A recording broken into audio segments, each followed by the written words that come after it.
maymun geldi. Esra ne maymunu? Çabuk tut elimi. Ay bu maymun kafesinden mi çıktı acaba? Ormandayız arkadaşlar. Ay inanmıyorum. Mesela bu maymun geliyor. Nasıl da oynuyor görüyor musun?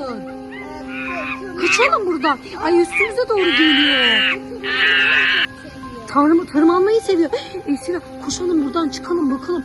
Ay Esra inanmıyorum arkadaşlar, akvaryumdayız. Ormandan maymun kaçtı. Gördün mü Esra? Saklanalım buraya. Buraya saklanalım. Bak bu köpek balıklarının yanına saklanalım. Şunu görüyor musun köpek balığını? Ay belki maymun gelmez değil mi? İnanmıyorum Esra peşimizden gelmiş. Buraya gelmiş bak gördün mü? Kaçalım mı? Kaçalım buradan da kaçalım Esra. Evet. Onu kandıralım hemen saklanalım biz buradan. Koş. Koş buradan gidelim çabuk. Anneciğim tut elimi. Benden. Ay Esra bu ne burada? Ay düşecektin suyun içine düşecektin Esra. İnanmıyorum. Ne var? Koş. Ay Esra buraya gel. Buraya gel. Aslan oradan geliyor. Gördün mü Esra aslanı? Koş üstümüze doğru geliyor. Çabuk. Ay ortada kaldık. Buraya gidelim. Bak burada ne var? Ay burada saklanalım. Ay inanmıyorum Esra. Esra burada bir maymun geliyor. Saklan şuraya saklanalım. Aa bak burada kuytu bir yer var. Gel. Şuraya saklanalım. Esra. Saklanalım. Bak bana bak. Bana bak. Esra maymunlar nereden çıktı böyle? Belki çıkmıştı. Kafesinden bunlar kaçmış. Bunları hemen şikayet etmemiz lazım. Arkadaşlar akvaryumdayız. Bakar mısınız? Çok korktum ben. Bunları hemen çağırmamız lazım. Güvenlik çağırmamız lazım. Onun sevmediği şey ne? Bilmiyorum. Ben biliyorum. Maymunu sever. Ne? Esra, inanmıyorum baksana bizi buldu. Maymun bizi buldu. Kaçalım yine buradan.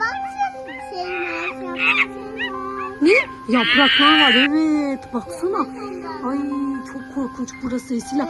Gel Esra bak buradan geliyor. Ay Esra maymunu görüyor musun? Ay biz maymundan nasıl kurtulacağız Esra? Ona buz verelim. Muz mu verelim? Muzu nereden bulacağız Esra? Muz yok ki bende. Kaçalım gel belki aslan gitmiştir buradan. Buradan gitmiştir belki aslan. Gel buraya gel.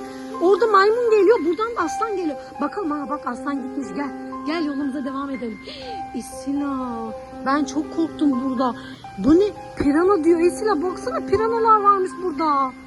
Piranaları sen biliyor musun? İnsanları yiyorlar biliyor musun piranalar? Ağızlarına bak. Kocaman dişleri var bu piranaların. Ay çok korktum ben. Esra aslan geliyor. Ay ne yapacağız? Üstümüze koşuyor Esra. Tut elimi. Elimi tut. Çabuk bırakma beni. Ay burada piranalar. Burada aslan. Arkamızda da maymun var. Hem de kocaman şempanze gibi ya. Ben çok korktum. Ay kaçalım Esra. Gel kenardan kaçalım. Gel koş. Ay elimi bırakma tamam mı Esra? Benim elimi tut. Bırakma benim elimi tamam mı? Esra inanmıyorum Esra. Çıkışa geldik. Aslan karşımıza duruyor. Biz nasıl çıkacağız buradan? Buradan çıkamayız. Geri mi gitsek ne yapsak? Ormana mı atlasak? Onları kandıralım evet. Bir maymunu bir de aslanı kandıralım. Gel kenardan kaçalım. Elimi tut çabuk buradan gitmemiz lazım. Evet gel kenardan gidelim. Kenardan gidelim. Esra bak. Neredeymiş çıkış? Esra bak. Ay Esra aslanı görüyor musun? Ay Esra bak burada da maymun. Gel çıkışa geldik koş.